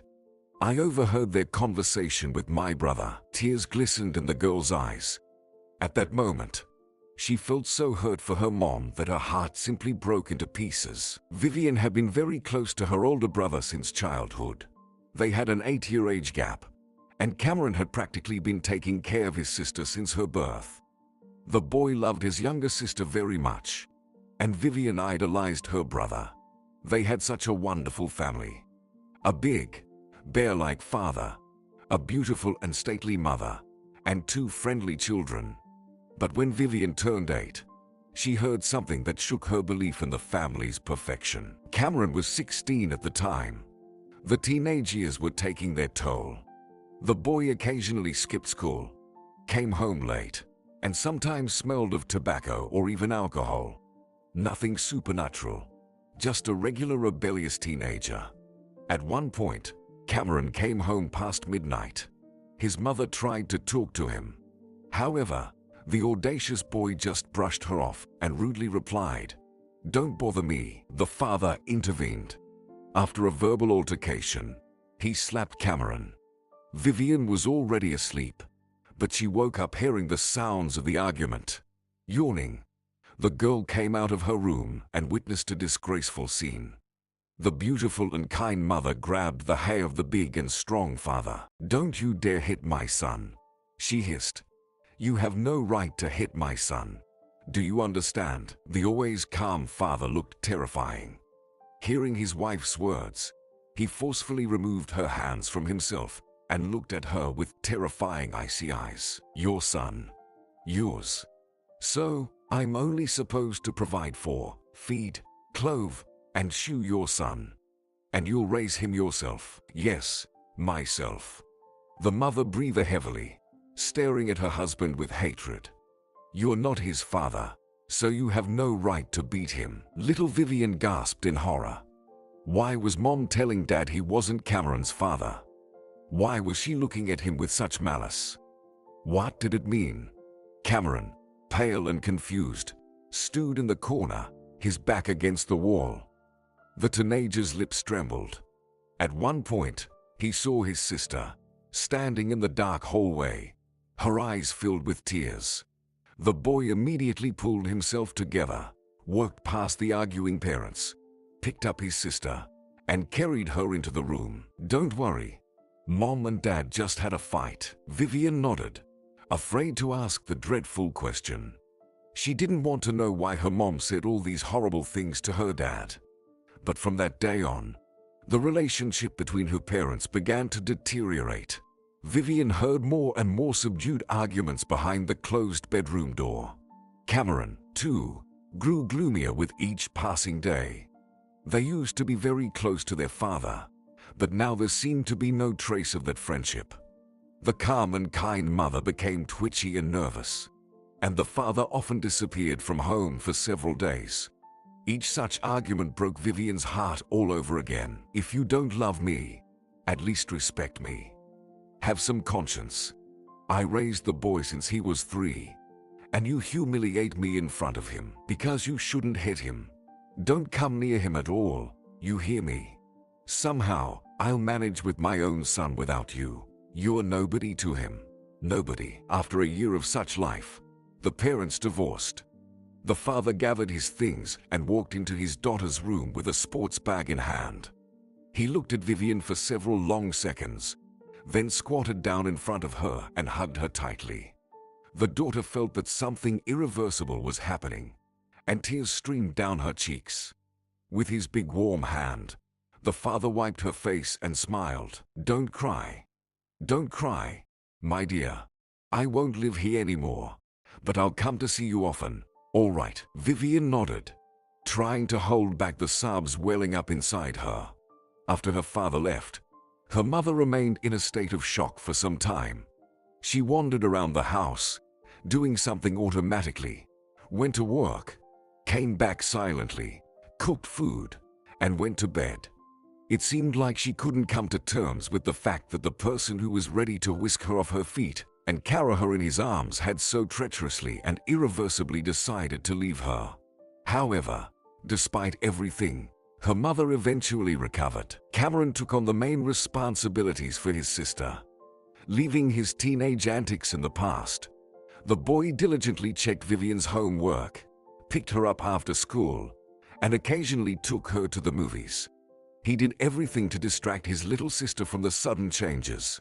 It was as if the teenager felt guilty for breaking up the family. If he hadn't talked back to his mother back then, his father wouldn't have lost his temper and hit him. And his mother wouldn't have said those offensive and frightening words to him. Father, as promised, indeed visited often, but he only interacted with Vivian, ignoring Cameron completely. From her brother's expression, the girl could see how hard he was taking the break with Dad. Yet, as if to spite his ex-wife, the man strictly followed her instruction not to engage with his son. Vivian wasn't quite little anymore, so she was beginning to understand some things, but still didn't fully grasp why her mom and dad got divorced. When Vivian turned 12, something terrible happened. Her most beloved father, the one she adored above all else, passed away. The big, strong man went to sleep and never woke up. His heart stopped during the night. Neighbors found him quite quickly, but it was already too late to save him. Mom took the news of her ex-husband's death hard, but she didn't revert back to her post-divorce state. By that time, Cameron was already studying at a university in another city, but he came back for the funeral. Vivian, clinging to her brother, watched in horror as the damp clods of earth fell with a hollow thud into the grave. She cried softly. At some point, she felt something warm on her hand. Lifting her head, she saw tears streaming down Cameron's face too. It was then that Vivian first thought that her mom had acted very poorly, depriving her brother of his father, forbidding their dad from interacting with Cameron. After their father's departure, Vivian matured abruptly. She ceased to be the little princess spoiled by her caring father. The girl became more serious, but thankfully, her open and cheerful nature remained unchanged. She remained close to her brother and loved her somewhat distant mom just as much. Life went on. Cameron finished college but didn't return to their hometown. He took up shift work, only appearing at their parents' home once every 6 months. Several years later, Vivian finally realized that all this time her brother had been saving up to start his own business. About 4 years ago, Cameron and a friend opened a hotel, the very same Fox's Den. Vivian, who also managed to graduate from college, was offered the position of manager by her brother. She studied hotel management. Vivian enjoyed managing the hotel. Their mom, who had already retired, settled in one of the cottages on the Fox's Den property. It seemed that peace and tranquility had finally come to the family. On a regular spring day, Vivian finished dealing with paperwork and stepped out into the fragrant grounds of the hotel. Wandering along the pathways, she decided to visit her mom. As she approached the cottage, Vivian heard loud voices. Her heart raced. Instead of entering, for some reason, she quietly approached the window. Inside the house, her mom and brother were talking. Or rather, her mom was shouting, while her brother tried to calm her down. Why? Why is he doing this to me? The woman sobbed, scattering bits of paper around her. All my life, I thought we just didn't work out, but he was playing with me. He had a wife, children. The mother rushed to the vanity table, abruptly opened a box standing there, and pulled out a brooch. He swore this was his keepsake. What a fool I am. Mom, calm down. Cameron tightly embraced the woman, trying to restrain her hands. This is all in the past, but please, stop. The mother forcefully pushed her son away. And don't you calm me down. How about you? Do you enjoy any of this? That's what your father was like. Probably thought I wouldn't recognize his name. Ha ha. He miscalculated. I'll find his wife and tell her everything. How he entertained himself here while she dealt with the kids. How he promised to marry me. How he kissed me. How? Mom, why do you need this? Cameron, desperate, grabbed her hands again. Oh, why? I've spent half my life because of him. First, I waited for him to come. He promised. Swore his love. Scoundrel. He said if I didn't want to leave, he'd come to me himself.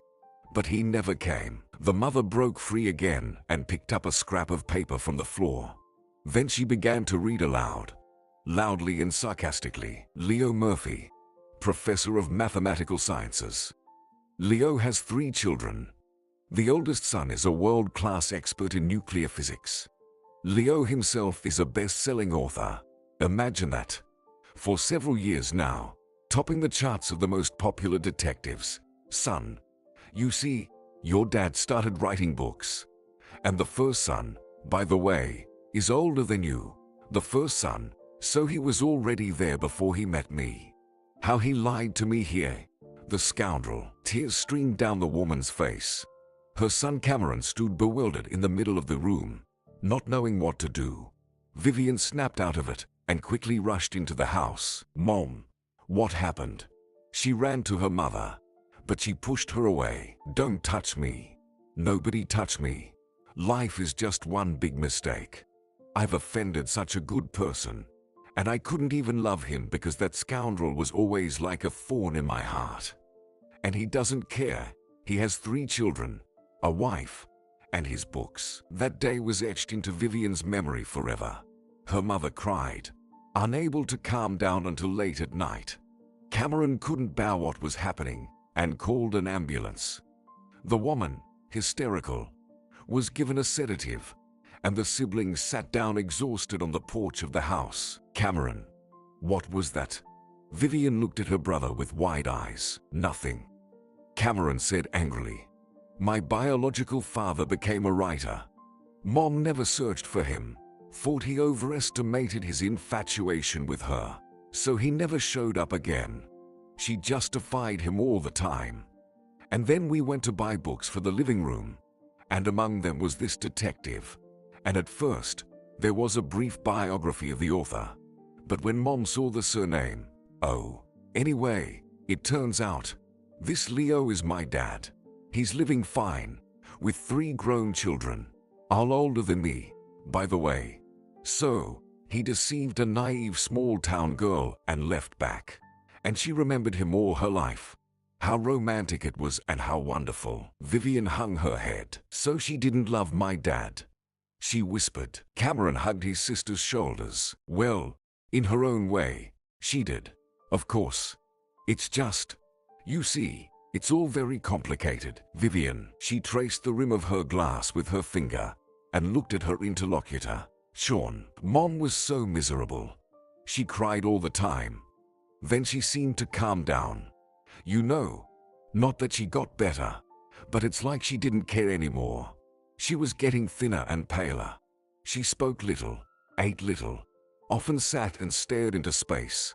The girl glanced at Sean, and 6 months later, you know, she just left. Left? Sean asked. Yes. Vivian looked sharply at the man. She fell asleep and didn't wake up. And in the last months, it was as if she wasn't our mom anymore, but an empty shell. It's like this betrayal sucked out all her desire to live. She just wanted to disappear. Sean pondered, his head lowered. He already suspected who the sender of the package was, but didn't quite understand his motive yet. Vivian, you know, I think this is all just one big, huge misunderstanding. What do you mean? She furrowed her brows slightly, a hint of anger in her tone. Sean, are you going to defend your Leo again? The man hesitated. Not so much defend. I just think it wasn't him. Not him. Your brother Cameron's father. You understand? Vivian stood up. You know, Sean, let's stop. I understand that you're probably close to him. But I've told you about my family tragedy, and I'm not going to listen to excuses for this man. Sean sighed, quickly paid the bill, and hailed a taxi. They rode back in silence, each lost in their own thoughts. Vivian entered the hotel, bid Sean a curt goodbye, and disappeared into the back room. Meanwhile, he went upstairs and knocked on Leo's door. There was no answer. Sean took out his phone and dialed. The subscriber was unavailable. The writer's assistant suddenly felt a chill run down his spine. While he was talking to Vivian, Leo was left alone in the hotel with that person who was writing the threatening notes. Was that really the case? Sean grabbed his head. Think. What to do? Skipping steps, Sean dashed downstairs. He hurried back to the front desk. Hello. Please call Vivian, Sean requested. The receptionist looked at him in surprise. She's already gone home. It's her day off. Where does she live? The woman behind the counter smirked. Do you really think I'll give our manager's address to just anyone? No, of course not. I meant, how far does she live? I won't say. The woman crossed her arms over her chest. I'm begging you. This is a matter of life and death.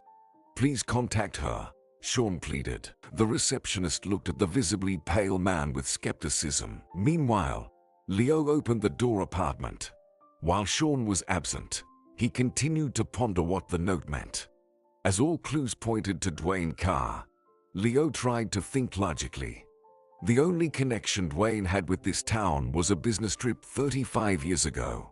Leo distinctly remembered that Dwayne came here by train, not by plane. Leo scrutinized the key with the built-in magnet. One crazy thought came to his mind. He grabbed his phone to call his assistant, but the assistant was unavailable. He's probably still talking to the girl, Leo thought. Well, I'll just check. He called a taxi to the station. Walking through the spacious hall and reading the signs, Leo descended to the basement floor and found the room with the storage lockers. After another glance at the key and finding no locker number, he took out the note from his pocket. In the corner of the paper, there was an indistinct number 79 embossed. Leo quickly located the locker with that number and nervously inserted the key. Frankly, the elderly man didn't have much hope. It was surprising that they still used regular keys here instead of electronic ones. Nevertheless, the door clicked open. Leo peered into the small compartment. There lay another note and another key. Leo sighed. So, he had to search for another suitable lock again. Nevertheless, the note simply said, "It's time for you to remember everything," and an address was provided. Leo took the key and the piece of paper with the address. Then, after some thought, also grabbed the key to the locker. Calling a taxi once more, the elderly man gave the address indicated by the stranger. Soon, he found himself near a regular apartment building. Leo got out of the car, found the right entrance, and cautiously climbed the stairs. His heart pounded in his chest. Leo considered calling his assistant again, but when he took out his phone, it was just showing a black screen. His battery had died. All right, the man thought, approaching the door. Either way, everything will be fine. He unlocked the door and stepped into the darkness. Meanwhile, Vivian reappeared at the reception desk. The expression on her face didn't bode well. Will you leave me alone or not? She hissed to Sean, pulling him away from the curious administrator. I am not going to listen to anything about that scoundrel Leo Murphy. Do you understand? And why do you need it? This whole story doesn't concern you at all. Sean listened to the girl and sighed. Listen, Vivian, if you love your brother Cameron, then, well, right now, he might be about to commit a crime. I can't assert that. But what nonsense are you talking about? Vivian's cheeks flushed. Cameron is going to. This is absurd. My brother is the kindest person. Know that. Well, what if he decides to take revenge for your mother? How so? Vivian snorted. Unless he informs his wife, Leo's wife, about how her husband cheated on her here 100 years ago. I'm afraid it's not that harmless. Listen to me. Sean briefly told the girl about the mysterious package, the keys, and the notes. You see, Vivian, after your story, I'm almost sure that your brother Cameron, who considers my boss his biological father, is behind all this. Vivian stared at the floor, clearly trying to gather her thoughts. Cameron couldn't. And why? And what to do? Oh God. But he's not going to kill him, is he? The girl clasped her hands to her burning cheeks. Vivian. Sean reached out and gently took her by the shoulder. Please. Think. Just think. Where could he have lured his alleged father? Stop calling him alleged. The girl snapped angrily. It's obvious that your boss committed a sin. It's not worth defending him. She paused, but still, it can't be. I think I know. And Sean looked hopefully at Vivian. Our old apartment. Mom lived there since childhood. And if they ever met Leo somewhere many years ago, then, probably, it's there. All right. Tell me the address. Sean grabbed his phone to call a taxi. I'll go with you, she said grimly. If Cameron is really there, well, I'll be able to talk to him. Yes. All right. The man nodded. Let's go. Leo ran his hand along the wall in search of a light switch. A light bulb flickered to life on the ceiling. Leo glanced around. It was a simple, slightly dusty hallway. An old coat hung on the rack. Several pairs of worn-out slippers lined the shoe shelf. The writer, after some thought, took off his shoes and slowly worked deeper into the apartment, turning on the lights everywhere. Signs of neglect were evident. The stale smell of an uninhabited space, faded wallpaper, and worn-out upholstery on the couch. In the large room, family photos adorned the walls. A graceful woman with wavy hair, a tall, burly-bearded man, a boy around 10 years old, and a tiny girl in a floral dress and a Panama hat. They all smiled. Happiness and sunlight radiated from the photo. But Leo didn't know any of these people. What am I even doing in this stranger's apartment? The man thought, entering another room. Here, on the table, standing out from the general picture of abandoned living, was a brand new glossy suitcase with a magnetic lock. Leo tremblingly reached into his pocket and pulled out the key to the locker with a built-in magnet. Good thing I took it, he thought, opening the suitcase. Inside was a chubby envelope, along with some old cologne and a thick notebook with a blue cover. The writer began to flip through the pages of the notebook. The sheets were covered with neat, large handwriting. Leo read through several entries. It seemed to be a young girl's diary. There were entries about defending her thesis. Then some poems copied from a magazine, sketches of dresses the diary's author dreamed of. Flipping through, Leo suddenly came across a yellowed conference program. The man unfolded the paper. There it was, the same conference that Wayne Carr had attended. Instead of Leo Murphy. Unable to stand any longer, the elderly man sank onto the creaky chair. He suddenly realized clearly that there had been some catastrophic misunderstanding all those years ago. Leo recalled his best friend's joyful voice once again. I met someone. It's for real. I'll tell you later. Leo carefully examined the program. The only speaker listed from their university was Murphy L. Well, of course, no one would bother reprinting the program. Leo thought. Much was still unclear, but as he read the diary entries, the man realized one thing. The girl simply mistook Dwayne for him.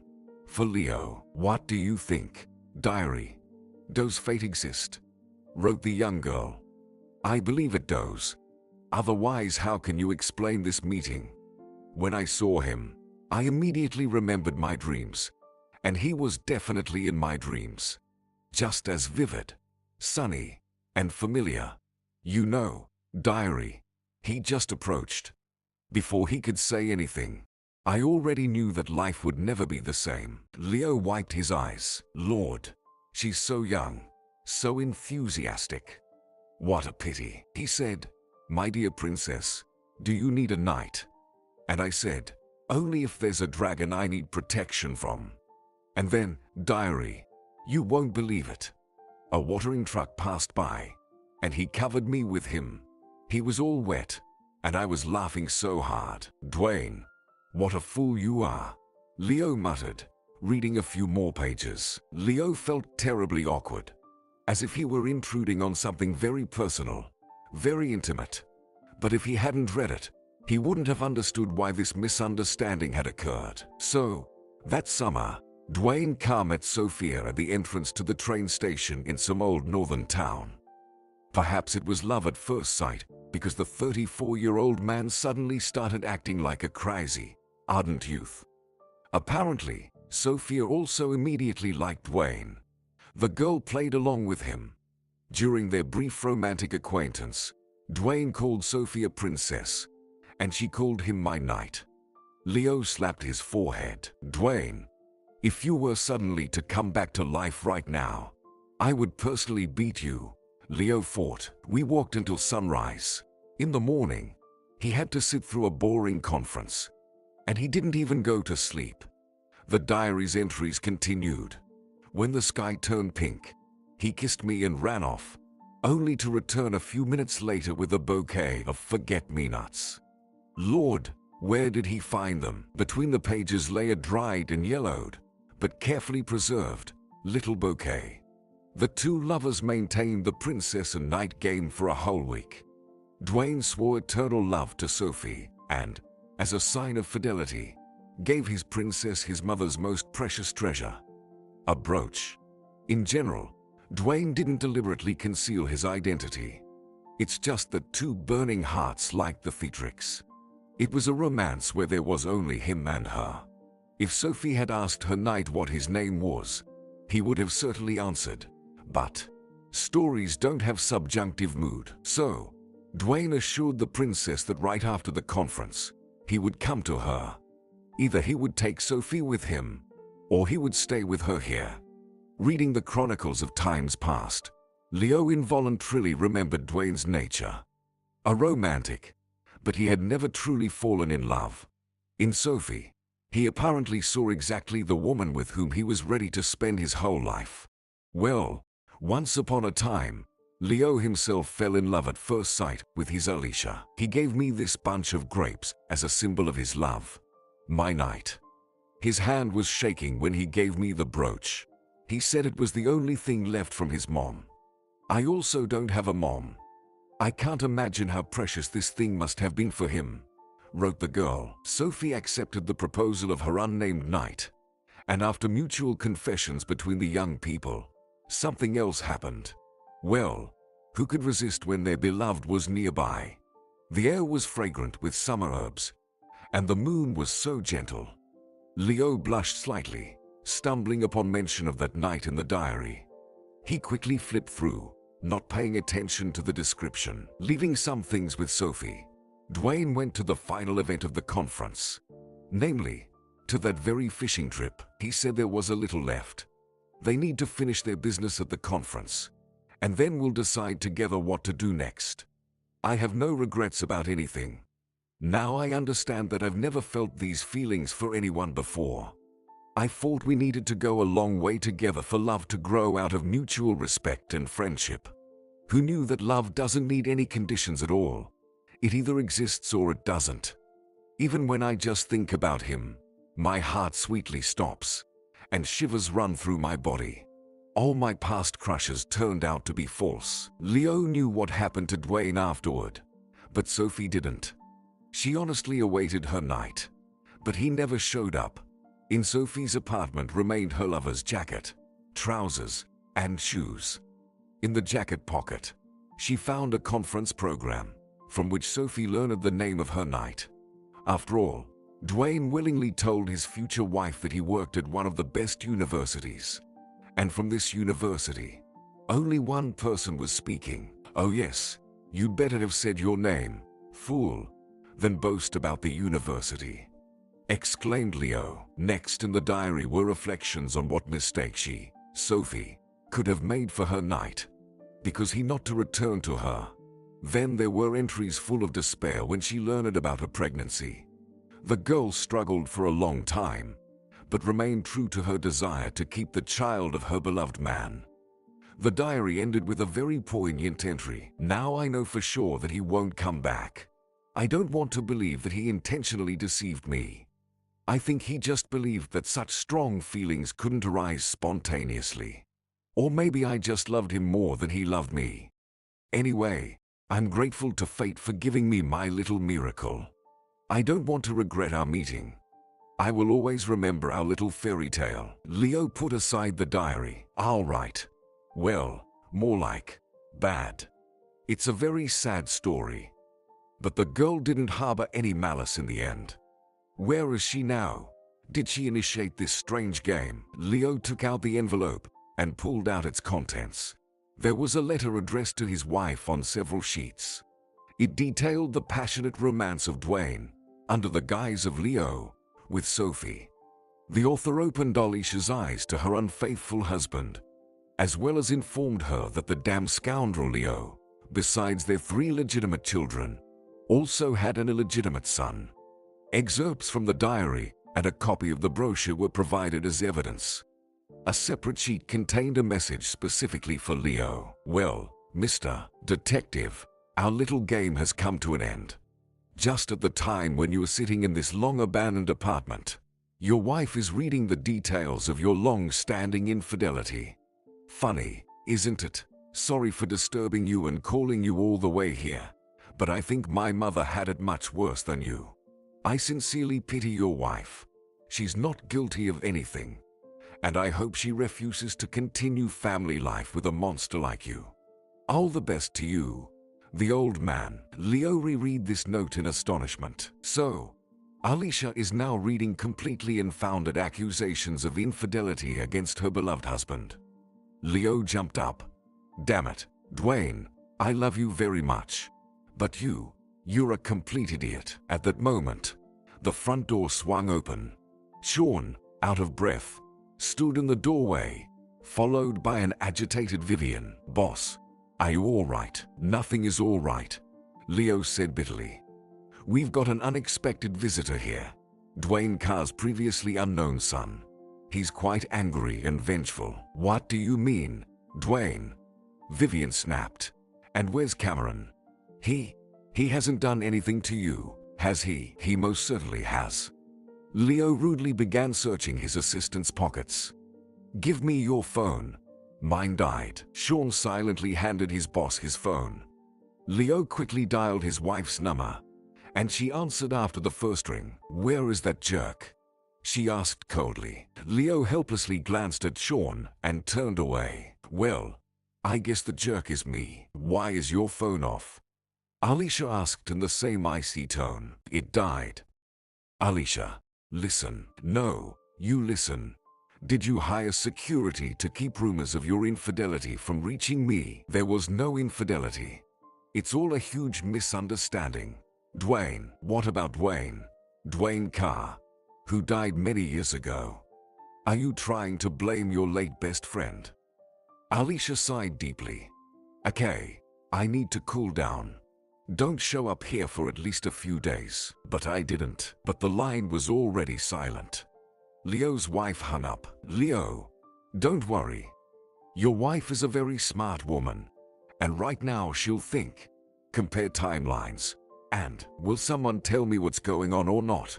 Vivian finally interjected. Sean soothingly patted her hand. Of course, I'll explain everything right now. Leo irritably paced around the room. No, first I need to meet with this so-called son of mine.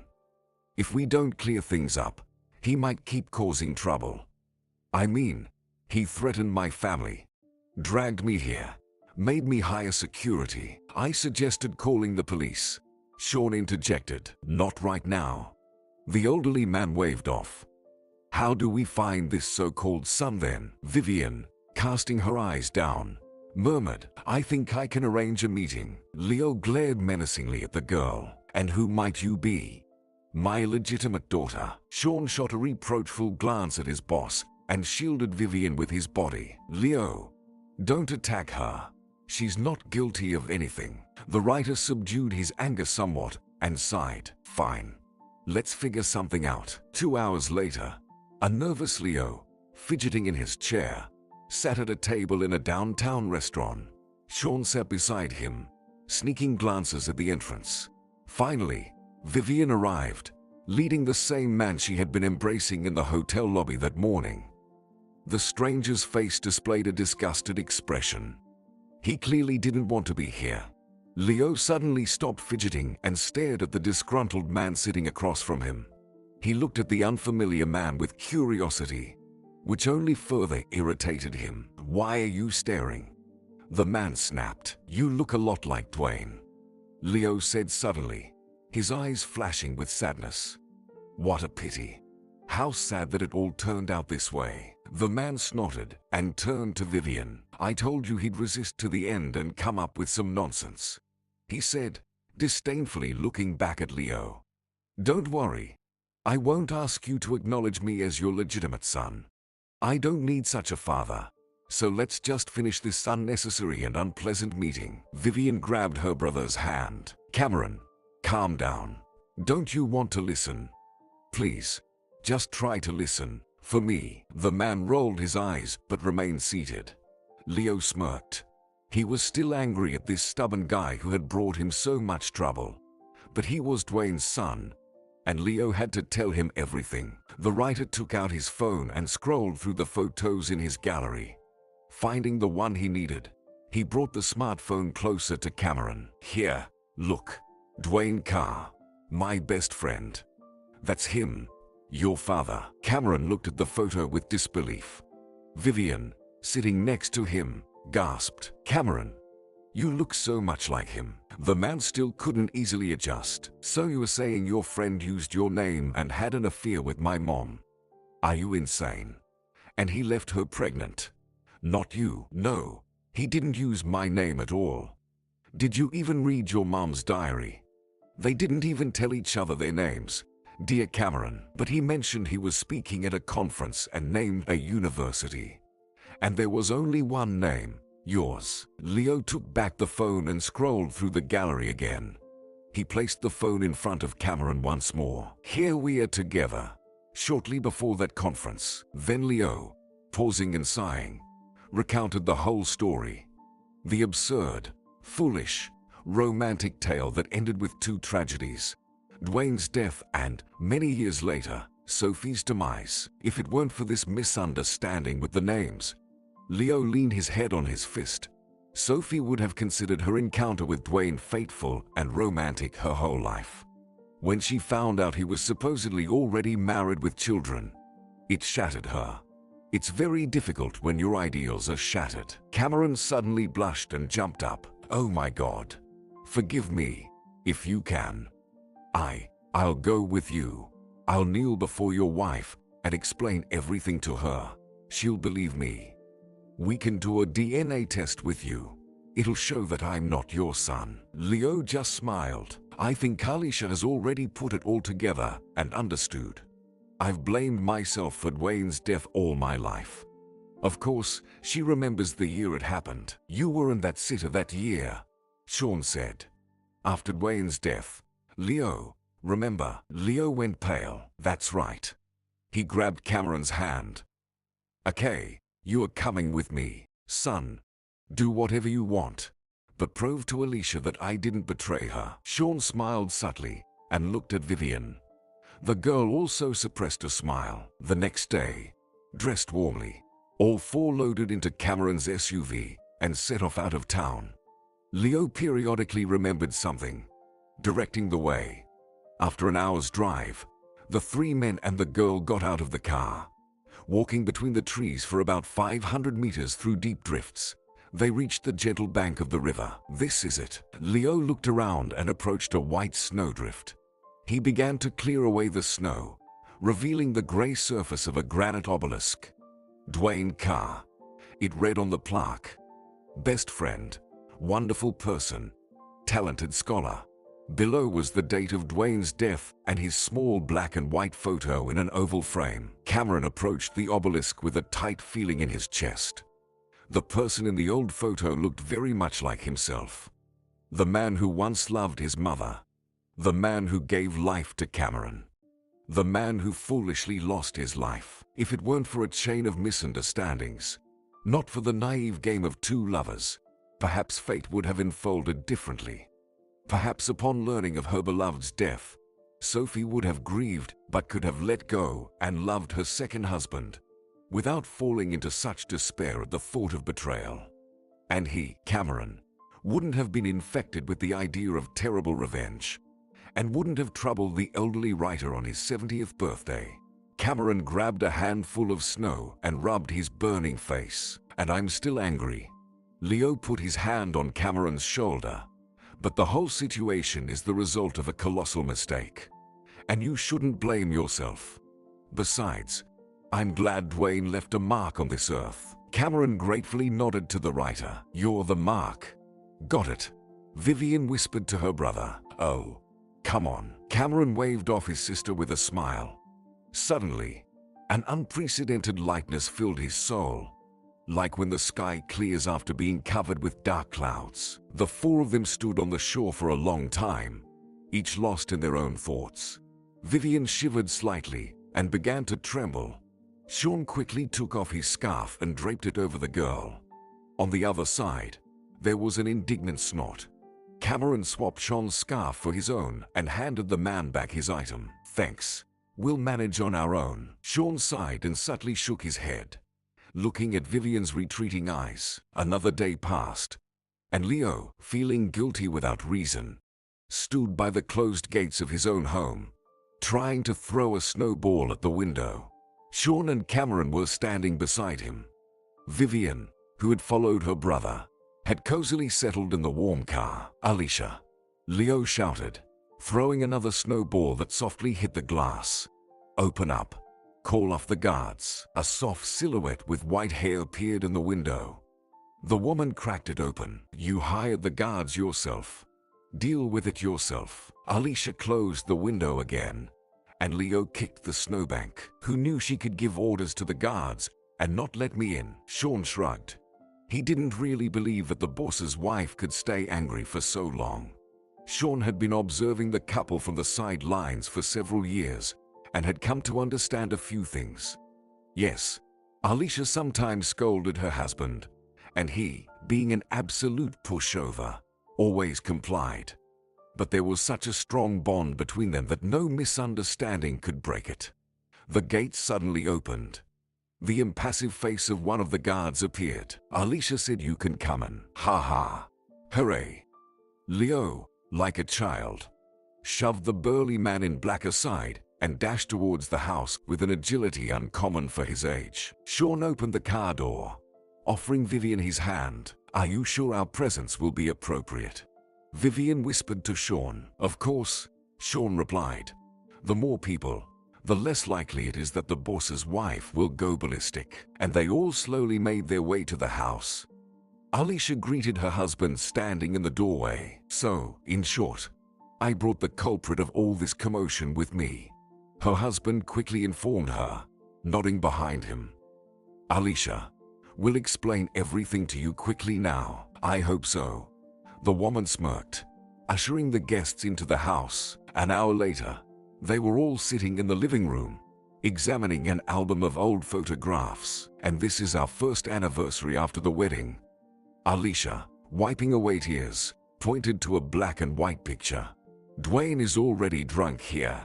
You see, he's hugging the bush. I think he even proposed to this bush then. Overall, Cameron, if it weren't for Dwayne, maybe Leo and I would never have gotten together. He's our Cupid. Can you imagine? The woman sniffled, and her husband gently hugged her shoulders. Alicia, don't cry, Leo said. Yo, don't cry if you don't want to, she snapped. I've just met Dwayne's son. I have the right to be emotional. Oh, well, let's have dinner. I have a bottle of champagne in the fridge. I think such a miracle should be celebrated. After all, Dwayne Carr. And so many years later, and the woman went to set the table. Vivian joined her in the kitchen, while the three men remained in the empty living room. Cameron drummed his fingers on the armrest. You're Sean, right? The assistant. Lost in thought. Startled. Yeah. He cautiously looked at Cameron. Listen, Sean, I hope you haven't set your sights on my sister. Sean shrugged and smiled dreamily, triggering a bout of heartburn in Cameron. Sean, I warned you, Cameron added disapprovingly. All right, guys, don't fight, Leo muttered. It's good to be young, the writer thought to himself. Vivian peeked out cautiously from the kitchen, listening. She grimaced upon hearing her brother's grumbling and frowned when there was no response from Sean. Humph. The girl snorted and went back into the kitchen. Just don't take our Sean away to your north, Alicia said with a smile. You'd better move here yourself. Vivian flared up. Me? Why should I suddenly take him with me? We just met, and I'm not interested anyway. ALISHA gestured to stop Vivian and shook her head, still smiling. Girl, listen. When you've lived for many years, like me, many things become obvious to you. Sometimes you don't even need to look closely to understand everything. Vivian fell silent, lowering her head. ALISHA glanced at the blushing Vivian and nodded to herself. On a hot summer day, 2 years later, a handsome man approached the gentle river bank carrying a tiny baby, who was probably no more than 6 months old, in his arms. He ran his hand over the gray plaque. And this is a memory of your grandfather, he said, looking into his baby's face. Now, say Grandpa, come on. Say it. Next, you'll ask him to say synchrotron. Give the kid a break and come here, into the shade. A tall redhead emerged from behind the trees. The man immediately followed her. Several people were sitting in the shade of thick foliage on a round clearing. Cameron approached and handed the baby to the redhead. Go to Mummy, buddy, he said affectionately, and plopped down on a log. Shall we make a fire? Oh, it's so hot this summer. Vivian, leaning against a tree, swept a strand of wavy hair from her face. Cameron, it's better not to risk it. We don't want to cause a forest fire. We have plenty of ready-made food. Well, sis, I'm not insisting. Cameron shrugged. I want a drink, Vivian said petulantly. Sean immediately rushed to her and handed her a dewy bottle of water. The girl gently caressed her round belly and smiled. Thank you, darling. Sean, I heard Leo released a new book. Cameron asked. Yes, he did. Another bestseller. The plot is incredible. A mysterious villain lures and kidnaps the father who abandoned his mother. Oh, I see. That's enough. That's enough. Cameron rolled his eyes. You're making this up now. Vivian perked up. Cameron, he's not making it up. Seriously, such a plot. Look it up online. There's a book for sale called 3 Keys to Death. The redhead chuckled. All right. Enough laughing, Cameron said. Above the clearing, the sound of youthful laughter rang out. The leaves of the trees swayed gently, but the breeze couldn't dispel the summer heat. Do you think if Dwayne hadn't? Well, if he had stayed alive, would he have married his princess? ALISHA was watering flowers in the garden while Leo worked on something wooden nearby. Of course, he would have. You might not know this, but he always told me he would know right away when he met the one. That's why he didn't get into any serious relationships. Just went to the movies with girls occasionally or hung out. Leo said. Oh, what a pity. ALISHA sighed sadly. Just imagine, they would have been happy. Dwayne would have probably moved up north. He would have become a renowned professor there, raising his son. Or Sophie would have moved here, and we would have become friends with her. Don't be sad. If everything had turned out that way, Vivian wouldn't exist in this world. And our Sean would have remained perpetually single. Or he would have ended up with some shrew, Leo said, trying to lighten the mood. Listening to her husband, ALISHA couldn't help but interject. Why are you laughing? We can't change the past, but we can build the present. Oh, by the way, dear, speaking of building, when are Sean and Vivian coming back? Their house will be finished soon, ALISHA asked. I think it's in about a week. Vivian is due to give birth in October. She needs to take it easy, ALISHA replied. A round, fragrant apple fell heavily from the apple tree onto the ground. Look, Leo, apples are falling. Autumn is coming soon, ALISHA said thoughtfully. Have you ever thought that we'll spend the autumn of our lives together? I've always been sure of that. Well, not just until autumn, my dear. Until the very late winter. Leo responded.